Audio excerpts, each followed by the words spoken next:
Welcome to Resolution, an initiative of Josh McDowell Ministry. Here we equip you to help youth overcome hurts and struggles and start thriving in life with Christ and others. I'm your host, Ben Bennett. Welcome to Season 1.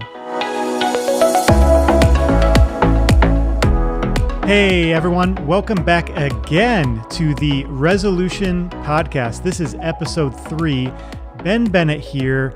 Thanks for being back with me again. And on today's episode, I'm going to be walking through a little bit more about my story and sharing that with you all. I'll be walking through some of the challenges I've faced in life with hurts, with mental health issues, with struggling with things like pornography, unwanted sexual behavior, and body image issues as well. And I'm stoked to share more about my story and some of the things that God has done in my life, how Jesus has brought about freedom, healing, and so much. And I'll be sharing some of the key principles that Jesus has used to set me free. And I think that it will encourage you all greatly as you think about your own life, but also the young people in your life, because I faced so many things growing up, so much confusion and hurt and so many struggles as a teen. So we'll just get straight into it. So I grew up in Virginia Beach, Virginia, and grew up going to church probably every week, I think it was. And at an early age, I understood Christianity. I understood the message of Jesus, that God loved me so much. And I heard this at church. I know a lot of people share that they didn't necessarily understand or hear the message of Jesus growing up going to church, but I did. I understood that there was this loving God who wanted a personal relationship with me. He wanted to know me. He cared about me. He was for me. But I had done wrong things. I was born separated from God. I had reactions and anger towards other people. I turned away from God, wanting to kind of do my own thing. I made so many mistakes, so many wrong choices from the moment of birth, or at least as early as I can remember. But Jesus lived this perfect life that I could never live. He fully obeyed God. He died on the cross. He rose again. He paid the penalty for my wrongs, and he freely offered me this forgiveness and this reconciled relationship with God. So I understood that at a really young age. I remember around the ages of 4 and 7 or so, hearing that message clearly and saying, man, yeah, I want a personal relationship with God. So I remember talking to God about it, talking to the children's pastor at my church, and placing my faith in Jesus. And it was awesome at a young age. I remember talking to God. I remember sometimes I'd be in my room playing with my toys or my cars, and I would talk to God about it. I remember one time actually trying to give him a car and gift it to him, but he didn't take it. So that was confusing as a kid, but nonetheless, remember talking to God every day, growing in my understanding of him and who he was. But despite that relationship being restored with God and growing there and encountering his love, I experienced a lot of hurt growing up, and other relationships in my life were broken. Particularly in relationship with my family and with my friends. And as far as my family went, I remember hurting, having unmet longings, these unmet desires from a really young age to be known, to be loved, to be accepted, to feel like I belong, to fit in. But I remember having so many negative experiences where I felt misunderstood, I felt missed. A lot of this happened in relationship with my dad. And to be clear, he and I have talked about a lot of these things to this day. God's continuing to bring reconciliation and restoration in our relationship, and things aren't the way now that they were then. But at a really young age, I remember getting in trouble a lot. And I remember when that would happen, my dad would often lash out at me, respond with harsh anger. I remember living in terror of my dad, fear, wondering when's the next time that I'm going to get in trouble? When's the next time that I'm not going to measure up? I remember him lashing out, spanking me aggressively, being so angry, harsh words directed towards me. And over time, I started living in so much fear and resenting my dad. I often felt like I couldn't measure up to his expectations. I remember experiencing his disapproval over and over again. If I did something wrong, his sternness directed towards me, getting in trouble, getting sent to my room, him coming in, angry, being punished, being disciplined, being hurt again and again, and not feeling reconnected after those experiences, but feeling again and again that I didn't measure up, that there was something wrong with me, and like I just couldn't meet the expectations or do things right that he expected. In addition to that, I remember often, again and again, jumping from friend group to friend group, trying to find acceptance.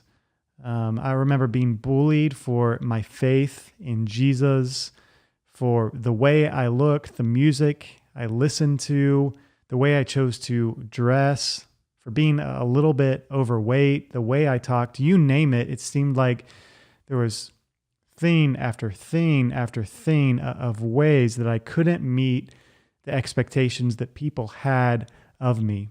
And I know today, kids can be so critical. Sometimes it can be just joking around and playing, but sometimes it can actually really hurt and leave quite an impact in people's lives. But I remember in my life constantly feeling like I couldn't measure up. I couldn't meet the expectations of people around me.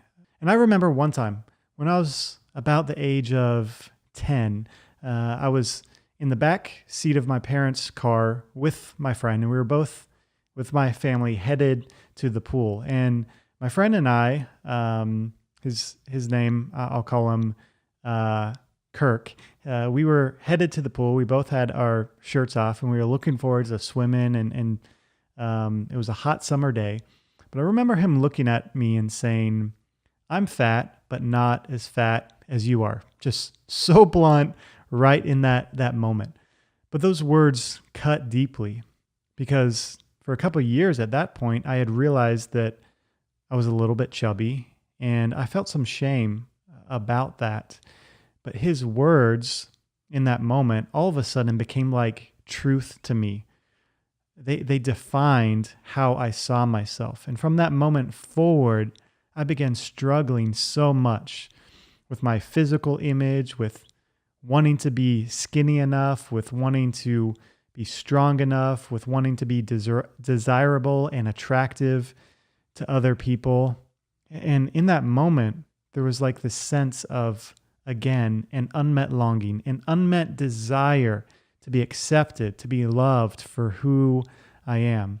And over again, throughout middle school, throughout high school, I can remember countless times of being criticized for the way I looked, for my faith, for how I acted, constantly feeling like I was less than.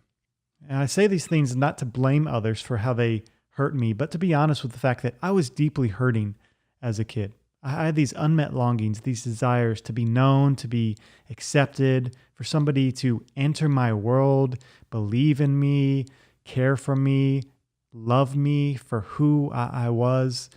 But again and again, I had these experiences. So in reaction to these, I started believing deep lies about myself. Things like, I'm not good enough. Something is wrong with me. Maybe my family would be better off without me. I just can't measure up. I can't fit in anywhere. I'm weird. I'm annoying. I'm fat. I'm not good enough. So at an early age, I began reacting to those things. I began getting really angry and lashing out at my sister, at my mom, at my dad, at my friends, because that was a way I realized that I could protect myself. I felt like other people couldn't hurt me if I kept them at arm's length. And over again, I continued to get angry. And that was one way that I felt like I could survive as a kid and not be hurt anymore. I started developing mental health issues, anxiety. I began starting to get really fearful, wondering when is the next time I'm going to be rejected, or I'm going to be hurt, or I'm going to fail. And anxiety for me was like this radar that was always on, looking for the next time I wouldn't be safe. Constantly worrying about that, thinking about that, so that I could somehow protect myself. Depression was a way that I learned to turn inward. When I could no longer protect myself and outrun the anxiety, I would give up. I would turn inward. I would not just believe the lies that other people were communicating about me, but I'd start telling them to myself. And I'd just spiral downward, becoming so sad and hopeless and exhausted. And ultimately, if I rejected myself first, I felt like other people couldn't reject me. I began dealing with obsessive compulsive disorder, OCD for short. I began obsessing about so many things, my safety, my grades. I began obsessing about what would happen when I died. Would God reject me too? Would I die and meet Jesus face to face, and would he turn his back on me too? So as obsessive compulsive disorder, as OCD began getting worse and progressing in my life, I started obsessing about death. I feared death greatly. I started doubting God's existence. I began thinking that every time I doubted God's existence or had a question about it, that I was no longer a Christian, that I was no longer his. So I thought that I had lost my salvation.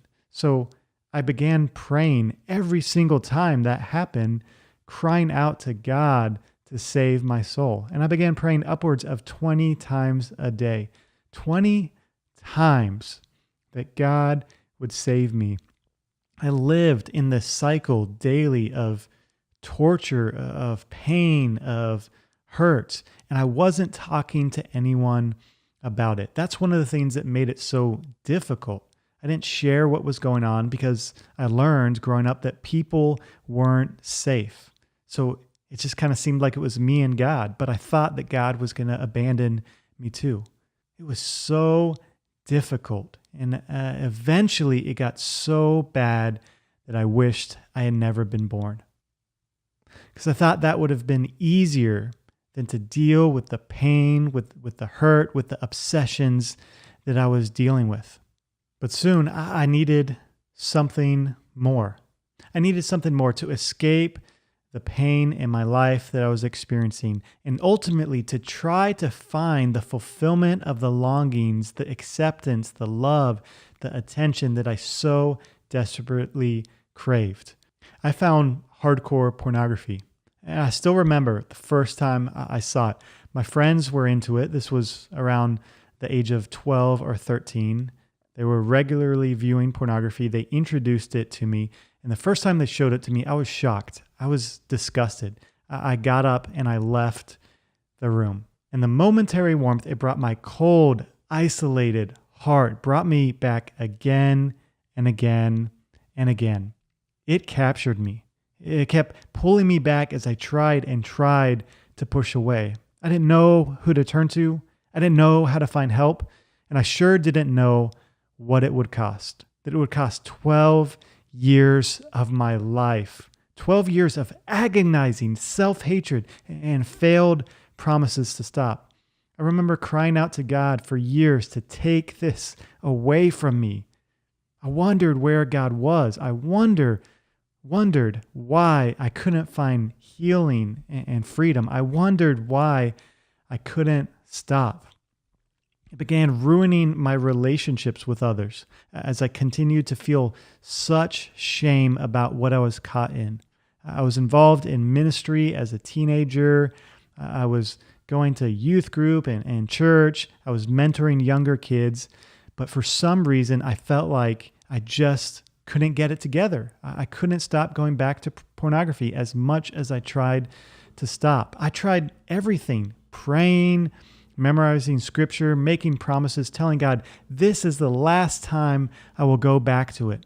But no matter what I tried, I couldn't stop. As I began isolating more and more, I was shut off from other people, not talking about what was going on within me. I remember going days at a time after viewing pornography from not really talking to anyone, not talking to God. It was a miserable existence. It was so painful. What I went to pornography to get was the exact opposite of what it gave me. I went to pornography to get love, acceptance, attention, but it just left me feeling more rejected, more hopeless, more alone. It was tragic. In addition to that, I felt even further away from God. He wasn't turning his back on me, but as I continued to turn against him again and again and again. And I wish I had known what it would cost. The pain, the damage to relationships, me starting to see women and others as objects of my affection, of my desires, rather than as human beings. I wish I had known how much of pornography is actually sex trafficking, and the people in the industry are manipulated and abused and coerced, and I was contributing to that. I wish I had known about the lack of consent. I wish I had known that it would have led to an addiction that rewired my brain, that made it so difficult to stop. I wish I had known how far it would take me, what it would leave me without, and the devastation that it would have caused in my life. Ultimately, pornography gave me the exact opposite of what I went to it to gain. I wanted love, attention, acceptance, the sense of belonging, but it left me feeling more hurt, alone, isolated, and shame, more rejected than I could have ever imagined. And the addiction, the struggle, the compulsive issues of dealing with pornography, obsessing about the way I looked, continuing to experience more anxiety, more depression, obsessive compulsive disorder getting worse, the anger mounting, the shame and sense of worthlessness that I was carrying from hurts from the past, from others' actions towards me, from my own behavior and the things I was stuck in continued to mount. I increasingly had doubts about God's existence. I struggled to believe that he actually is real and that he actually loves me. I continue to go down those pathways of spiraling out of control with my doubts and fears about going to hell, and it continued to get worse and worse, and I felt more and more isolated and alone. And it all came to a head my senior year of high school as a teenager, when my parents woke me up one morning and shared that my grandfather had died by suicide. I was shocked. I was angry. I was upset. I was confused. And the doubts and the anger and the hurt hit a tipping point in my life. And I said to God, whatever, I'm done. And I started doing my own thing, living for myself, continuing to binge and watch more and more pornography, started using people in my relationships with them. Rather than giving, I started focusing more and more on taking. Selfishness, my own desires, doing whatever I wanted. I was hurting, I was isolated, and I felt so hopeless. I was lost. But as the months went by, I was growing more and more angry and frustrated. The way I was living wasn't working. It wasn't satisfying. I got through my senior year. I graduated, did well in school, but there wasn't much hope in my life, and I was angry, and I felt so alone. Soon after, I went away to school at George Mason University to pursue a degree in graphic design. And I went there because I had met some people who were so kind. They were so loving. For one of the first times in my life, I felt accepted and loved for who I was. These people invited me to hang out with them. They sought to enter my world. They cared about me. They sought to understand me regardless of my behavior or how I acted. And I experienced love and acceptance from them. I couldn't get enough. So I started going to school there at George Mason University and started hanging out with these people who loved me and they loved Jesus. That is what made them differently. They were following him and they were talking the walk and walking the talk, like few people I'd ever experienced in life. And it was contagious. They were involved in a campus ministry there, and I just continued to hang out with them. I didn't really want anything to do with God at the time, but I wanted to be around these people. And after hanging out with them and spending so much time with them, I continued to have a little more interest in resurrendering my life to Jesus, of starting to follow him again. The thoughts popped in my mind from time to time, but it wasn't until October in the fall of my freshman year in college. I was hanging out with one of my good friends, Patrick, and we went out at around 11 p.m., or maybe it was midnight. Who knows? At college, you eat at all kinds of weird times of the day. A lot of times, I remember being like, hey, are you hungry? No. Want to eat? Sure. It's just like, what else is there to do? Hang out, eat food, go to class, living the dream. College was awesome.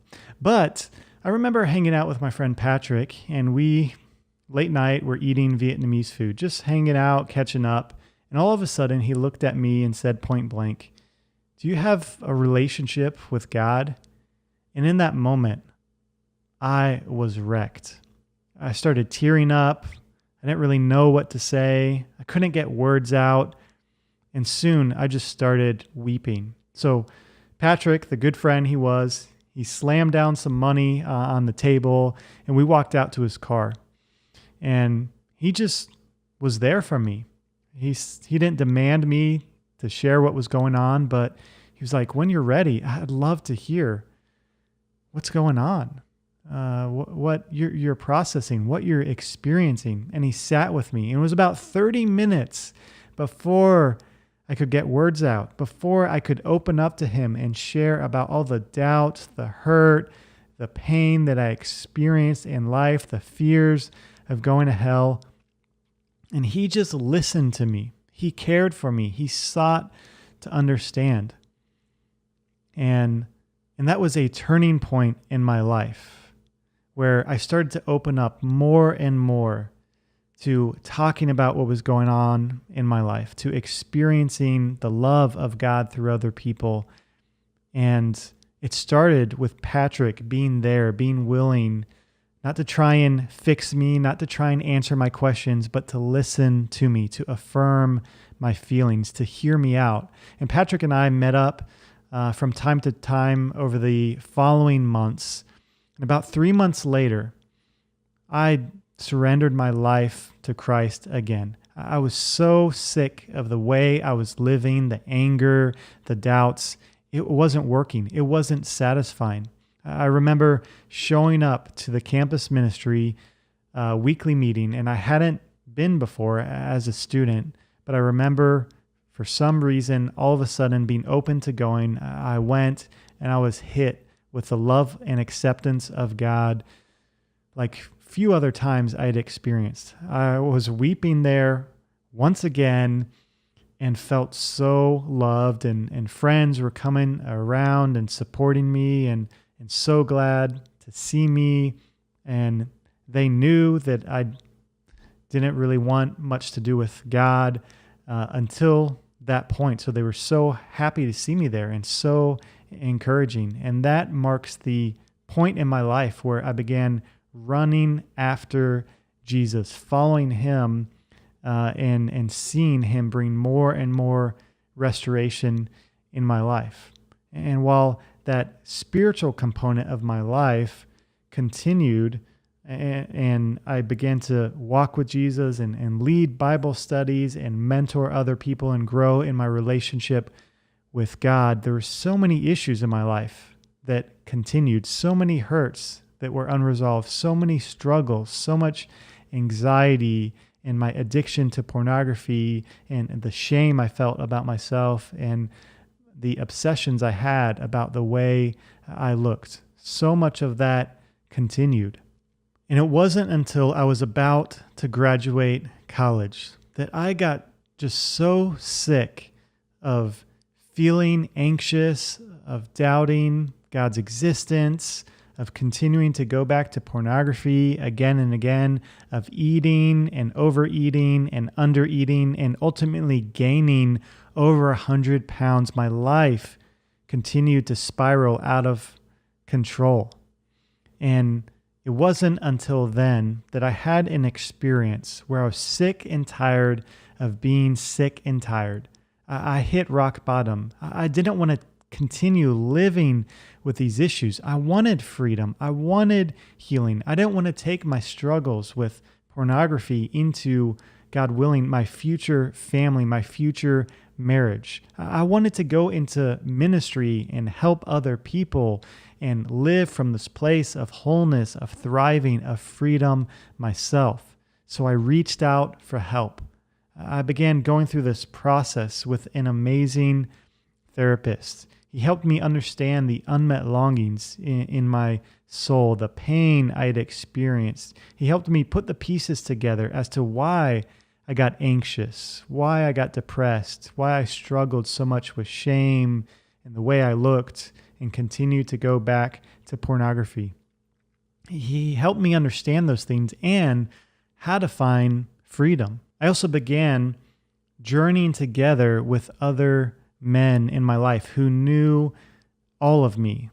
There was no more secrets in my life. I began sharing everything, talking to people every day about how I was doing emotionally, the triggers that I was experiencing that might set me up to go back to pornography. I was talking about how I felt shame, the ways I got anxious, and everything that was going on in my life. And I continued to feel affirmed and supported, and like I was no longer lonely and isolated and alone, but I finally had the support that I needed.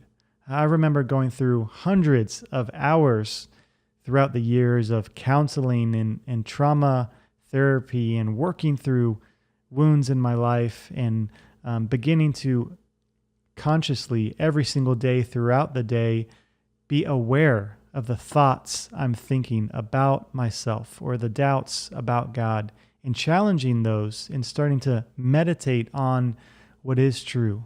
And I began to experience freedom, healing, and life change. And today I've been free from pornography for over 6.5 years. I haven't been back. I'm not going back. I'm walking in freedom and wholeness. And the life I have now is so much more satisfying. Anxiety has continued to be reduced and at times go away completely. Depression has gone away for seasons, sometimes almost a year at a time. Shame has been replaced with truth and belief on a deep level, experiential level of who God says I am and how much I'm loved. I've got a lifestyle now of healthy relationships where I give and serve other people, and they also give and serve me, and we love one another, we accept one another, we support one another, and I feel closer to God than I ever have before, as I've continued to get to know Him for who He is as my loving Father, who's not obsessed with my sin or my wrongs or my faults, but who's obsessed with a relationship with me, who loves me, who knows me, who cares about me deeply. I've started to truly thrive in life experiencing satisfaction and the fulfillment of those longings that went unmet for so many years. And I went on to work for this campus ministry for 6 years. It was the same campus ministry where I encountered Jesus and God's love through these people that were involved in this campus ministry at George Mason University. And I was involved in that ministry all throughout college and grew in my faith and my relationship with Jesus and started sharing Jesus' love with other people. But I went on to work with this campus ministry for 6 years. And I started to help others, missionaries, students, male, female, up and down the East Coast and eventually all over the country, find freedom and healing from these hurts, from these struggles that they were stuck in, like I was for so long. I worked with so many young people, late teens, early 20s, who were struggling themselves with shame, with mental health issues, with unwanted sexual behavior, with pornography. And they too, I got to see God bring wholeness into their life. I got to see God bring freedom, lasting freedom from these issues as they began to understand how they were seeking the fulfillment of their unmet longings in unhealthy ways and how God actually provides healthy ways to find satisfaction and healing in life. For example, when we feel rejected, when we feel less than, it's so easy to want to go to something to give us an instant fix. Social media, looking at the number of likes, or just checking out on social media and scrolling. Or maybe it's going to pornography. Maybe it's sending an explicit image for the desire to be accepted or get attention from someone. But God offers for all of those things, the root of all those things, the rejection and unmet longing for acceptance, God offers something that is greater, that will satisfy us. He offers us connection with other people. And just like those unhealthy behaviors may release a chemical in our brain called dopamine, which makes us feel good, it gives us this high, this euphoric feeling. Well, connection, healthy interactions with other people, going to them, talking about life and real things, and asking them to remind us who we actually are and how much we're loved, that also releases dopamine, this feel-good chemical in our brain. For every unhealthy behavior, God has provided a greater, healthier behavior that's sustainable, that leads not to shame, but to satisfaction and thriving and the life we're created to live. People experience the reality that what they're looking for can be found. See, these unwanted behaviors, these struggles, the things that people are trying to stop doing aren't random. They're actually looking for the fulfillment of God-given longings, God-given desires, attention, acceptance, the affirmation of their feelings, the sense of belonging and of being loved and known and understood. All of that can be found. God has designed us to experience that being found. And that's what happened in my life and in the lives of so many other people that I've had the privilege of working with. Another thing I realized throughout my journey in working with so many young people is that this life is not meant to be done alone. Life is not meant to be done alone. We need people to support us, to love us, to care for us, to come alongside us. We're made in the image of God, and God is triune. 3 persons, but one in essence, one in being. 3 and 1. And God forever, past, present, and future, has and will exist in community. And we're made in His image, in His likeness, like Him. So we too always need community. We need relationships with other people. We're designed for it. We're designed to be fully known, flaws and all, yet fully loved. To have a life of no secrets, to not give the enemy, Satan, any room to play or to shame us by holding on to secrets that we have and not sharing them with others. It is so freeing to take the things that we are so ashamed of that we thought we would go to our grave with and to share them with another safe person who's not going to condemn us, but who's going to love us and accept us and remind us that we are loved, that we are accepted by God through Jesus. Another thing I have continued to see in my own life and the lives of other people is that we're hurt experientially in relationships, and we have to be healed experientially in relationships. It's those experiences of pain, of loss, of rejection, of unmet longings that we start to interpret those things and view ourselves as not good enough or inadequate. And whenever that comes up in life, that's the moment where we seek the fulfillment of legitimate longings in illegitimate ways. Yet, we need new experiences to combat the old experiences, new experiences in relationships of being loved, of being accepted, of being known, of being cared for. We see God bring healing into our life and restore our beliefs about ourselves, about God, about other people as that happens. Another thing is there is such power in the lives of young people having mentors, ministers, spiritual fathers, spiritual mothers. God brings so much healing and freedom in their lives.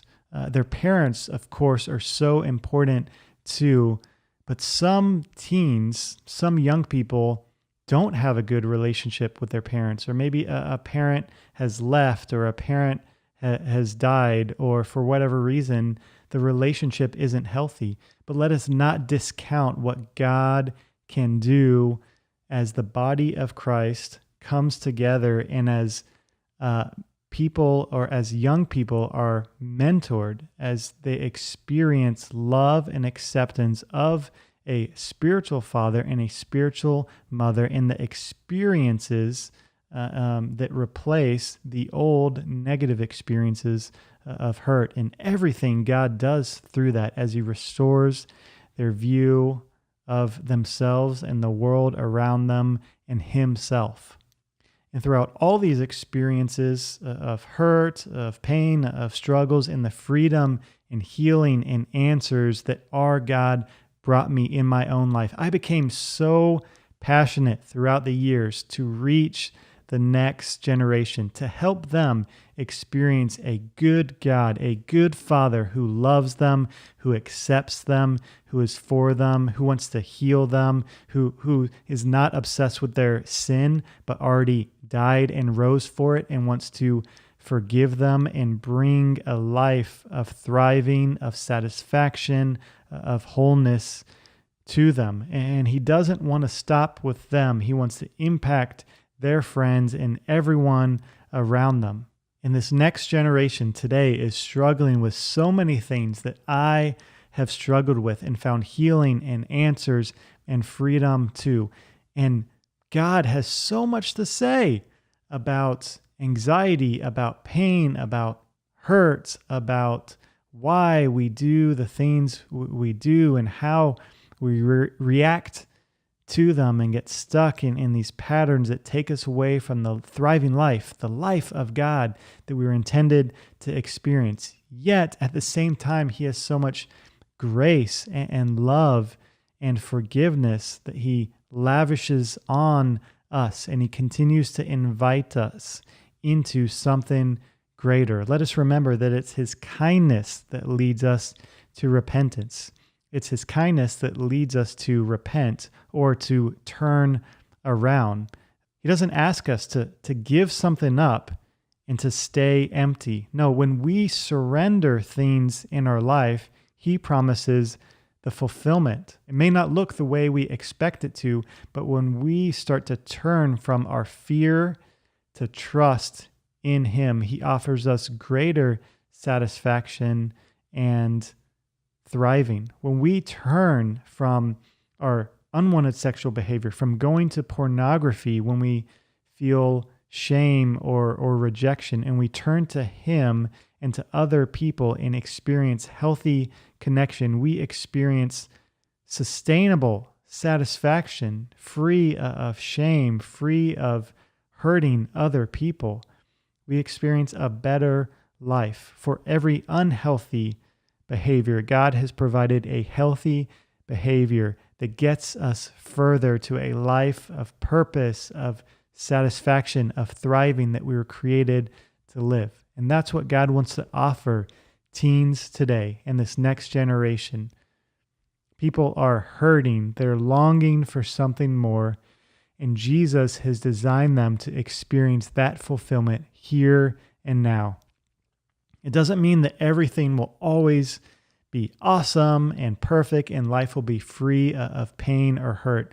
No, those things may and will still continue, but there is great freedom and healing now. There is great thriving and satisfaction and fulfillment now as we walk in the ways of the life we were designed to live, following God, experiencing Him, turning towards Him, encountering His love, and making an impact in the world around us by inviting other people to experience the message of Jesus. So I want to encourage you today to share your story, with a safe person, somebody who's not going to condemn you or reject you, but who's going to be there for you and support you and care for you. Get help for the issues that you're struggling with. If you're dealing with something and you're wondering, should I see a professional, a counselor? Should I do that? The answer is probably yes. There's no harm in seeking out help.